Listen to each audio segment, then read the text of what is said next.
Hi, Daniel Parsons here. I'm a LifePharm Independent Business Owner. This is my ID badge that I got when we were awarded a cruise on the Mediterranean in November 2024, and that was an experience that was well worth it. So I want to give you a real quick video update about how to use your eWallet to pay for your LifePharm products. So I'm going on screen share. And what I've done is I've already added in one of the Go Fast packs. And so when you verify your address and you hit continue on and then checkout process, you'll come to the checkout payment.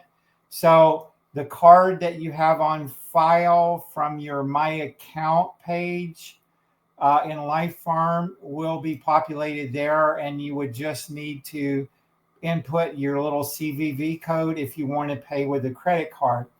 But if you want to pay with commissions, you would drop down here and there's this other payment methods, and then just simply click on this little drop down and you see eWallet. Okay.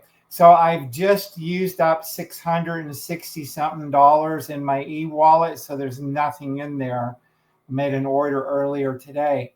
So that's pretty simple. Just put the eWallet there and then put your eWallet password in LifePharm. Your eWallet password has to be different from your regular login password. At least I changed mine up a little bit. So, and then just hit continue, and then you'll finish the checkout process. So look forward to working with you and helping you, and I will make as many training videos as I can to cover topics like this. Bye for now.